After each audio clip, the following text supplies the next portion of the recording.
बिस्मिल्लाहिर्रहमानिर्रहीम। अस्सलाम वालेकुम व्यूअर्स, मैं हूं आपका होस्ट कोकब नियाजी और आप देख रहे हैं मेरा YouTube channel Kokab Niazi official. आज हमारे साथ मौजूद हैं ज़ोडी कंसल्टेंट सैयद हैदर जाफरी साहब। सैयद हैदर जाफरी साहब से आज हम बात करेंगे सदर आरिफ अलवी की जो स्टेटमेंट आई, इमरान खान साहब के जो साइफर केल में उन्होंने चैलेंज किया उसको, जो उनको सज़ा हुई फ़र्द जुर्म आयद हुई उसको भी उन्होंने चैलेंज कर रखा है, और नवाज शरीफ की वापसी और दीगर सियासी मौज़ूआत जो हैं वो आज हमारे ज़ेर बहस आएंगे। अस्सलाम वालेकुम सर। वालेकुम अस्सलाम भाई। सर, मैं आपसे आज गुफ्तगू का आगाज़ करना चाहता हूँ। इमरान खान साहब पे जो फ़र्द जुर्म आयद हुई साइफर केस में, वो इस्लामाबाद हाई कोर्ट में उन्होंने चैलेंज कर दिए। आपको लगता है कि वो कलअदम करार दे दी जाएगी और फ़र्द जुर्म वाला किस्सा तमाम हो जाएगा? सर असल बात ये है कि इस वक्त ग्रहण की सिचुएशंस है। जी जी, सूरज ग्रहण और फिर 28 को चांद ग्रहण। बिल्कुल ठीक है। ठीक है। और ये जो चांद ग्रहण होता है, अमूमन ये कहा जाता है कि जी सूरज ग्रहण से कम असरात होते हैं, जबकि ये वाला ग्रहण सूरज ग्रहण से कम से कम 3 गुना ज़्यादा जो है वो उसके असरात हैं। अच्छा। अब जब ये चांद ग्रहण है, क्योंकि अमूमन ग्रहण के ना असरात रहते हैं 15 दिन पहले, 15 दिन बाद। ठीक है। इसके असरात रहेंगे 45 डेज तक। 45 डेज तक? जी, 12। अच्छा। और ये जो सिचुएशंस हैं, इसमें एनर्जी पैटर्न्स बिल्कुल अनप्रेडिक्टेबल बिहेव करते हैं। ठीक है। It's kind of spark. किसी वक़्त कुछ भी हो सकता है। इस वक़्त जो सिचुएशन है, इस वक़्त ज़ाहिर-सी बात है, आपने ये देखा होगा कि तकरीबन सारे लोग जो हैं वो बहुत एक्यूरेट प्रेडिक्शन करने से कासिर हैं। कासिर हैं, बिल्कुल ठीक कह रहे हैं आप। ठीक है। उसकी वजह ये है कि पहले हमें एक दफ़ा एक चीज़ देख लेते थे तो सारा दिन, बल्कि बाज़ औक़ात हफ़्ता भी गुज़र जाता था, तो हमारे पास वो सिचुएशन सेम रहती थी। हुँ। अब एक दिन में 4 बार भी देख लें ना, तो चीज़ें बदली होती हैं। अच्छा। अनप्रेडिक्टेबल एनर्जीज़ हैं। और ये सूरज ग्रहण और चाँद ग्रहण, इसके दरमियान का जो टाइम है, ख़ास तौर पे 14, मैं थोड़ी-सी लंबी बात कर रहा हूँ लेकिन मैं जी, ज़रा जी, समझाना आप करें गुफ्तगू। 14 अक्टूबर से 28 अक्टूबर के दरमियान ये शेक हैंड एनर्जी की सिचुएशन है। इसके असरात जो हैं वो शुरू हो रहे हैं। और चूँकि 45 दिन अगर इसके चाँद ग्रहण के असरात रहते हैं, तो ये तकरीबन 12 दिसंबर तक जाएगी। ठीक है। दिसंबर के दूसरे हफ्ते से अगले साल के असरात शुरू हो जाते हैं। अच्छा। तो 2024 का 2023 का आखिरी साल और 2024 का पहला महीना, ठीक है। ये कॉन्सन्ट्रेशन की एनर्जी की तरफ जा रहे हैं। अच्छा। कॉन्सन्ट्रेशन की एनर्जी जो है, इसका मतलब ये है कि चीज़ें सुकून से तो चलेंगी नहीं। ठीक है। जितना सुकून जो रावी चैन ही चैन लिख रहा है पिछले 16-17 महीने से, अब वो मुश्किल ही लिखेगा। अच्छा। क्योंकि इस वक़्त सिचुएशंस उलझी हुई हैं। अब आ जाते हैं आपके क्वेश्चन की तरफ कि आईके को रिलीफ मिल रहा है, तो एक चीज़ बड़ी क्लियर है, रास्ता डिफ़िकल्ट हो सकता है, रास्ता लंबा भी हो सकता है। मैं ही था जो कह रहा था कि जी चंद हफ्तों की बात है, लेकिन इस वक़्त एनर्जी जो है ना वो कुछ भी कर सकती है। हो सकता है कि इमरान खान साहब की जो है वो थोड़ी-सी कैद जो है वो लंबी हो जाए, ठीक लेकिन है। फिर भी वो बहुत लंबी नहीं होगी। लेकिन एनर्जी इस वक़्त कुछ और कह रही है। अच्छा। मैंने अपनी मर्ज़ी से तो सर कहना नहीं होता, कहना तो अल्लाह की मर्ज़ी से। जो अल्लाह ठीक का है। बनाया हुआ सिस्टम है, मैंने उसको पढ़ना है। अब अगर मुझे वो नज़र आ रहा है कि वहाँ पे जो है ना वो कुछ समझ लें कि काले बादल हैं, तो मैं अब वहाँ पे ये तो नहीं कह सकता ना कि जी बड़ी तेज़ और बड़ी खूबसूरत धूप निकली हुई बिल्कुल। है। इस वक़्त एनर्जी जो है वो रास्ता आईके का लंबा हो सकता है, हुँ।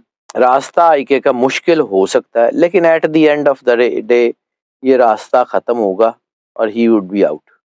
ठीक है। मैं इस बात पे कन्विंस्ड हूँ, क्योंकि उसका ज़ायचा डाउन पे नहीं गया। आईके की पर्सनली बात करूँ, ठीक है। एनर्जी पैटर्न्स बहुत शदीद बिहेव कर रहे हैं, लेकिन आईके का ज़ायचा अभी भी नीचे नहीं गया। अच्छा, अभी भी नहीं है। मुश्किलात बढ़ रही हैं, इसमें कोई शक नहीं है। लाइफ थ्रेट वैसे ही खड़ी है, बड़ी नहीं है लेकिन वैसे खड़ी है। सिक्योरिटी जो नेचुरल सिक्योरिटी है, जो जो इनकी जो है वो स्पिरिचुअल सिक्योरिटी की बात कर रहा हूँ, जो रूहानी तौर पे अल्लाह की मदद इनके साथ है, वो बढ़ती जा रही है। अच्छा। तो इसका मतलब है कि इनको इनर पीस मिल गया। इनर पीस आईके को मिल रहा है and IK is getting stronger with in the self. अपनी ज़ात में आईके बहुत स्ट्रॉन्ग हो रहा है, बाहर के हालात में भी आ जाएंगे। आपके सवाल का दूसरा हिस्सा नवाज शरीफ साहब, वो उनकी आमद। जी, नवाज़ शरीफ साहब की आमद के हवाले से मैं बाद में गुफ्तगू करता हूँ। मैं पहले एक तो आपसे डिस्कस करना चाह रहा हूँ, सीक्रेट एक्ट अदालत के जज हैं अबुल हसनात ज़ुल्करनैन, उन्होंने आज उनके वकील से पीटीआई के वकील से मुकालमा किया और उन्होंने कहा कि चेयरमैन तहरीक इंसाफ इमरान खान साहब खुद जेल में मतलब अपने आप को सेफ महसूस करते हैं, तो क्या उनकी जान जेल में महफूज है? और मेरा असल क्वेश्चन ये है कि क्या वो खुद जेल में तो नहीं बैठे अब? सर ऐसा मुझे नहीं लगता, अच्छा। ये बिल्कुल ऐसी कोई बात नहीं है। आईके की एनर्जी ऐसी नहीं है। दूसरा, आईके का जायचा जो है ना वो बहुत ब्रेवरी है उसमें। अच्छा। मुझे नहीं लगता कि वो कोई ऐसा काम कर सकते हैं, क्योंकि अगर उनका, मैं फिर तजिया निगारी की बात नहीं करता, ठीक है। लेकिन जिस वक़्त उनके ऊपर कातलाना हमला हुआ और उनको चांस थे कि ज़्यादा कोई अटैक हो सकता है, कोई बड़ा अटैक हो सकता है, वो फिर भी फिर रहे थे, अदालतों में जा रहे थे। उस वक़्त भी शायद वो अपने आप को सेफ महसूस कर रहे थे। तो आज भी वो मतलब safe he is within the self, मैंने जो अर्ज़ किया कि वो अपनी ज़ात के अंदर बहुत मज़बूत है। और इससे उनको कोई फर्क नहीं पड़ता, फिर जेल में रहें बाहर रहें, जब इनर सेल्फ वो इतने मजबूत हैं। लेकिन ये है कि ये जो बात मैंने खैर सुनी नहीं, मैं तज्ज़िये की बात नहीं कर रहा हूँ, लेकिन मैंने किसी वक़्त में किसी दोस्त ने कहा था कि ये अबुल हसनात साहब का जायचा देखें। डेट ऑफ बर्थ के बगैर सिर्फ नाम से मैंने सिर्फ देखा था। तो वो मुझे जो है ना वो बहुत ज़्यादा हाई ग्राउंड्स के ऊपर, कोई बहुत ज़्यादा स्ट्रॉन्ग ग्राउंड्स के ऊपर जैसे कोई बंदा होता है ना अपराइट, मुझे नज़र नहीं आए। ठीक है।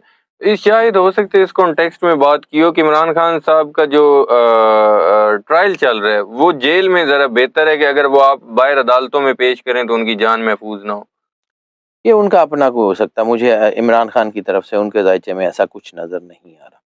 और दूसरा ये है कि आईके को सपोर्ट जहाँ तक मिलने की बात है, तो मुझे आज भी लगता है कि इंटरनेशनल फ्रंट के ऊपर पाकिस्तान के बाहर से आईके को मदद आ रही है, और वो मदद डिले हो रही है, वो लेकिन डिले, वही मैं पूछना चाह रहा था कि वो मदद नज़र क्यों नहीं आ रही अभी वो तक? डिले हो रही है सर, अच्छा। क्योंकि एनर्जी पैटर्न ऐसे आएगी और होगा, और मुझे लगता है कि आने वाले वक्त में थिंग्स वुड बी सेटल्ड। ठीक है।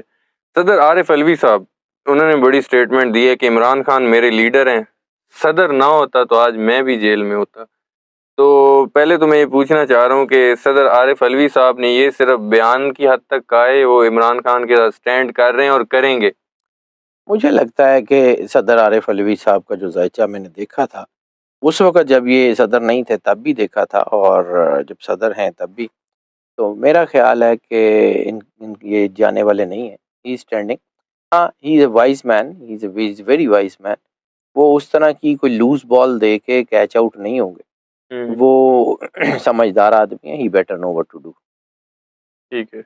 सदर आरिफ अलवी साहब ने एक और बात की है, वो कहते हैं कि मुझे कोई जनवरी में जो इलेक्शंस के अनाउंस हुए हैं वो मुझे कोई नज़र नहीं आ रहे जनवरी में, आपको नज़र आ रहे? इलेक्शन जो है उसमें डिले के इशारे बिल्कुल हैं, उसमें कोई शक नहीं है। अच्छा, वो जनवरी से आगे जा सकते हैं? मैंने ही अर्ज़ किया था जी जी। कि मुझे जो है ना वो जनवरी से पहले होते हुए नज़र आ रहे हैं, लेकिन अब मुझे ही नज़र नहीं आ रहे। अच्छा, ये नहीं है कि एनर्जी पैटर्न अब मैं सर बिल्कुल उसमें मैंने कभी देखे, मैं क्लेम करने से क्यों पीछे हटता हूँ? बिल्कुल ऐसे है। मेरा कोई क्लेम नहीं है कि ये मैंने कहा था ये हो गया, ये अल्लाह का काम है। बिल्कुल ठीक है। मेरा काम है उसको एनर्जी को पढ़ने का, मेरा काम है मॉनिटर, ठीक है, या स्क्रीन यूनिट का। तो स्क्रीन पे जो सीपीयू के अंदर से मालूमात आएँगी वही डिस्प्ले होंगी ना। बिल्कुल ऐसे। तो जो उस पीछे से आ रही हैं, जो अल्लाह बना रहा है, जो उसने बनाया हुआ है सिस्टम, उसकी रोशनी में कुछ चीज़ें डिले होती हुई नज़र आ रही हैं। और मुझे कॉन्फ्रंट्रेशन की मैंने अभी आपको बात की कि ये 12 दिसंबर के बाद कॉन्फ्रंट्रेशन बहुत ज़्यादा तेज़ी से बढ़ेगी। उसकी एक वजह है, क्या? 2024 ठीक है। आने वाला है। बिल्कुल। 2 + 0 + 2 + 4 इसका अदद है 8। ठीक है। 8 सैटर्न का है, कॉन्फ्रंट्रेशन का अदद है। अच्छा। 2024 कोई इतना आसान साल नहीं है, दुनिया के लिए भी, पाकिस्तान के लिए भी, इंटरनेशनल फ्रंट्स के ऊपर। अगर जनवरी में इलेक्शन होते हैं तो वो तो वैसे ही जरा हंगामा खेज कॉन्फ्रंटेशन इलेक्शन बहुत होंगे। शदीद हंगामा खेज होंगे सर। अच्छा, it's not the easy task. इसलिए वो आगे भी। अगर अगर वो पाकिस्तान जो है ना 2024 के फर्स्ट क्वार्टर में भी कहीं हो जाते हैं, होंगे हंगामा खेज। अच्छा। लेकिन ये है कि देखते हैं चीज़ें किस तरफ जा रही हैं, क्योंकि इस वक्त मैं फिर वही कह रहा हूँ, इस वक्त अगर मुझे आप ये कहें कि 100% हतमी को बात कर लो, तो सर मेरे हाथ बस चीनी की मैं कि तो करनी। ठीक।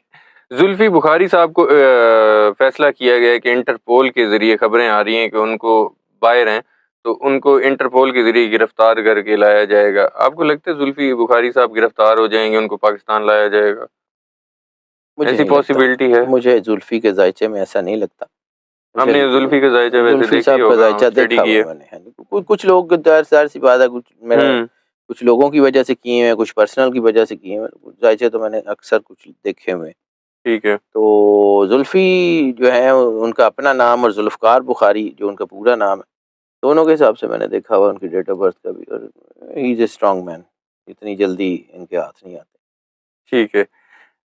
अनवारुल हक काकड़ साहब ने पीछे एक बयान दिया, अजीब बात है कि निगरान वज़ीर-ए-आज़म बयान दे रहे हैं कि अगर अदालत किसी पर पाबंदी लगा दे तो उसे तस्लीम करना होगा। इशारा तो फिर पीटीआई की तरफ है ना, तो क्या पीटीआई पर पाबंदी लग सकती है? पीटीआई के ऊपर अभी तो पाबंदी नहीं लगी, अच्छा। चांस नहीं है। अभी तो मैं फिर कह रहा हूँ कि अगर इलेक्शन होते हैं, मैं आई रिपीट माय वर्ड, अगर इलेक्शन होते हैं, पीटीआई के बगैर नहीं होंगे। अच्छा, पीटीआई के बगैर नहीं होंगी, चाहे वो ताख़ीर का शिकार हो जाएँ, लेकिन पीटीआई शामिल होगी। पीटीआई शामिल है जी। IK is within the ground. In the ground, ठीक है। व्यूअर्स कमेंट्स करते हैं और उसी के रिलेटेड सवाल है मेरा कि पीटीआई को शेख रशीद साहब का पीछे इंटरव्यू आया और बड़े बड़े लोग पीटीआई की छोड़ कर गए। अंदलीब अब्बास साहिबा भी इस्तेकाम पाकिस्तान पार्टी में चली गई, वो तो खैर इतनी कोई बड़ा रिनाउंड नेम नहीं था, लेकिन क्या और लोग भी पीटीआई छोड़ेंगे? और लोग पूछते हैं कि छोड़ने वाली बात भी साथ में पूछ लेता हूँ, और दूसरा प्रेडिक्शन लेना चाहते हैं, व्यूअर्स के कमेंट्स थे कि जो लोग पीटीआई छोड़ के गए उनमें से कौन से लोग आपको वापस आते नजर आते? कुछ लोग ज़रूर वापस आएँगे, सारे नहीं आएँगे, अच्छा। सारे नहीं आएँगे। कुछ लोग जिनके खिलाफ रिटेलिएशंस नहीं बनी है विद इन द मासेस, ठीक है। उनके अपने हलकों में, वो आ जाएँगे। अच्छा। कैलकुलेशन आप कर लीजिएगा, मैं अब सारों के नाम तो नहीं लूँगा। यानी कि आप कह रहे हैं कि जो मजबूरी के तहत नहीं गए, बिला वजह ही पार्टी छोड़ के निकल गए, तो वो उनकी चांसेस हैं कि वापस? देखें, मजबूरी तो सारों की रही होगी, मैं किसी की मजबूरी है उसके ऊपर बात ठीक है। नहीं कर रहा। लेकिन कुछ लोगों के मैंने जायचे देखे हैं, हम्म। कुछ लोगों को जो है वो अगर छोड़ना भी था, तो वो एक तरीके से छोड़ जाते। ठीक है। मैं किसी की कंडक्ट पे बात नहीं कर रहा हूँ, किसी का नाम नहीं ले रहा हूँ। हम्म। लेकिन उनमें से आपने चूँकि सवाल पूछा कि वो लोग वापस आएँगे, तो जो लोग मुझे लग रहा है कि जिन्होंने जज़्बातियत के तहत कुछ बातें की हैं, हम्म। उनके चांसेस जो हैं वो मुझे थोड़े लग रहे हैं, क्योंकि उसकी वजह भी मैं पर्सनल नहीं है। उसकी वजह ये है कि ख़ास तौर के ऊपर ये अगर आप सितंबर 2023 से ऑनवर्ड देखें, सितंबर 2023 से लेके जनवरी 2024 के दरमियान जज़्बातियत इंतहाई अरूज के ऊपर जा रही है, और वो इंसान से गलत फ़ैसले करवा देती है, और वो फ़ैसले नुकसान पहुँचाएँगे। ठीक है। बहुत शुक्रिया सैयद हैदर जाफरी साहब, आपने वक्त दिया। व्यूअर्स, सैयद हैदर जाफरी साहब की आपने प्रेडिक्शन सुनी, चांद ग्रहण के हवाले से भी बात हुई, इमरान खान साहब के केसेस के हवाले से भी इन्होंने प्रेडिक्शंस दी। आने वाले दिनों में देखते हैं इन प्रेडिक्शंस के नताइज क्या होंगे, और चांद ग्रहण के नताइज इमरान खान पर और मुल्की सियासी सूरत हाल पर क्या होंगे। मुझे और सैयद हैदर जाफरी साहब को दीजिए इजाज़त। अल्लाह हाफ़िज़।